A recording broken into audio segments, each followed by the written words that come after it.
This feels like a normal free agency story, but the way Stefon Diggs' market has narrowed, that's the real signal. Because when an elite receiver only has a couple real options left, it's no longer about where he fits, it's about what teams believe he still is. This might be a bigger problem than anyone expected, because the Stefon Diggs situation isn't just about where he's going next, it's about what he is now. And more importantly, what teams believe he still can be. Right now, it looks like the market has narrowed. Two real options, Baltimore or Tennessee. On the surface, that sounds like strong demand.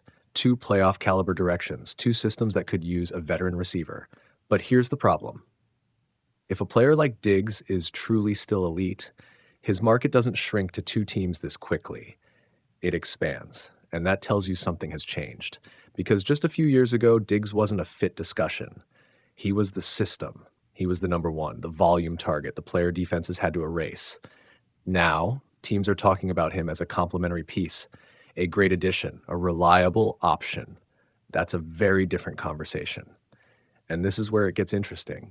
Because Diggs didn't fall off a cliff statistically. He still produced, he still crossed the 1,000-yard mark in New England. But the way he produced, and when he disappeared, started to raise questions. Late in the season, especially in high-pressure moments, the impact wasn't the same.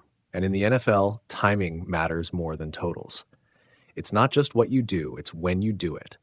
And that's where teams start to hesitate. Now add in the context. He was coming off a major injury. He had a history, fair or not, of personality concerns, locker room tension, sideline frustration. So when New England moved on after just one season, that wasn't random. That was information. Because teams don't just release productive receivers without a reason, especially not ones with that level of experience. So now Diggs hits the market again, and suddenly the conversation isn't who can land him. It's who is willing to structure around him. And that's a much smaller group, which brings us to Baltimore. On paper, this fit makes a lot of sense. You pair Diggs with Lamar Jackson. You already have Zay Flowers and Rashad Bateman.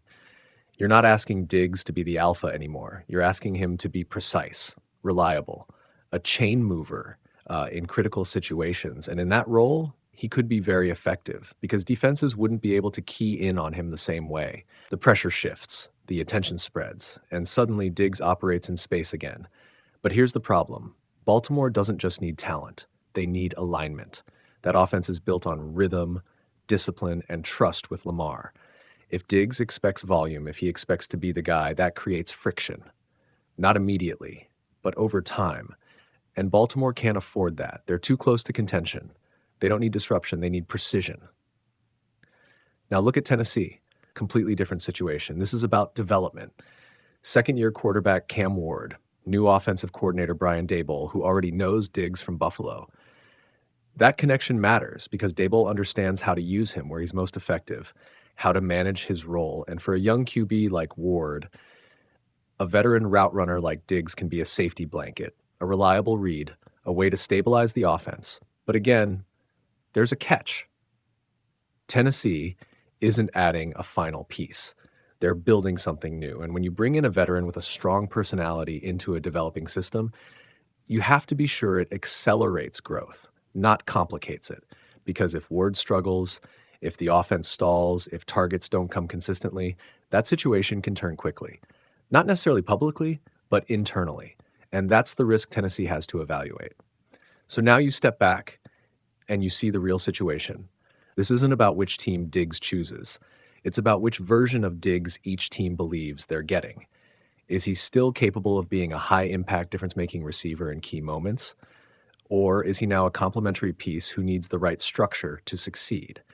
Because those are two completely different players, and they come with two completely different expectations. Here's the part most fans miss. In the NFL, decline isn't always about ability. Sometimes it's about role, sometimes it's about fit, sometimes it's about timing. And right now, Diggs is in that transition phase. He's not at his peak anymore, but he's not irrelevant either. He's in between. And players in between create the hardest decisions because if you get it right, you add a valuable weapon at the perfect time. If you get it wrong, you introduce instability into a system that can't afford it. So Baltimore has to ask, Does Diggs elevate what we already do, or does he change it too much? Tennessee has to ask, does Diggs help develop our quarterback, or does he bring expectations that don't match where we are yet? And Diggs himself, he's facing a different kind of decision, not just where to play, but how he wants to be used, because the days of being the unquestioned number one might be gone. And accepting that, that's not always easy for players who've been at the top. So the real question isn't which team signs Stefon Diggs, it's this: which team understands exactly what version of him they're getting before it's too late. This might be a bigger problem than anyone expected, because Stefon Diggs might be down to just two teams, and neither situation is as simple as it looks. At this point in his career, this isn't about finding a team, it's about finding the right one. Because the margin for error, it's gone. Diggs isn't the same player he used to be. Still productive, still dangerous, but not the guy who could carry an offense on his own. And that changes everything. Because now, fit matters more than talent. Timing matters more than reputation. And right now, the options are narrowing. We're talking about the Baltimore Ravens and the Tennessee Titans. That's it. Two very different teams, two very different paths. And this is where it gets interesting. On paper, Baltimore looks perfect. You've got Lamar Jackson, an MVP level quarterback, a contender, a system that creates opportunities, and Diggs wouldn't have to be WR1. He could slide in, be efficient, be reliable, take advantage of defenses already focused on other weapons. That's the safe option, the win now move. But here's the problem. Baltimore doesn't need him. Not desperately. They want him. There's a difference. And when a team doesn't need you, you're easier to replace. Your role is smaller, your margin for mistakes even smaller. And that's where things get uncomfortable, because Diggs has never been a background player. He's been the guy, the voice, the presence. So the question becomes, can he adapt to that, or does that create friction? But that's not the full story, because Tennessee offers the exact opposite: less stability, less certainty, but more opportunity. The Titans are building something new. Young quarterback in Cam Ward, a system still taking shape, a clear need for a reliable target, and most importantly, a chance for Diggs to matter again, to lead, to be the go-to option.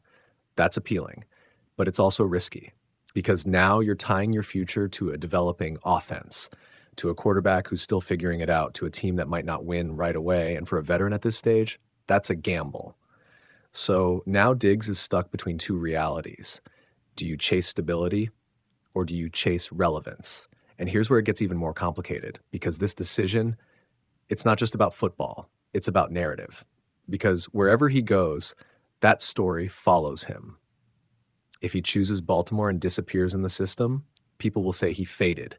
If he chooses Tennessee and the offense struggles, people will say he chose wrong. There's no easy win here, only different types of pressure. And that's why this moment matters more than it seems.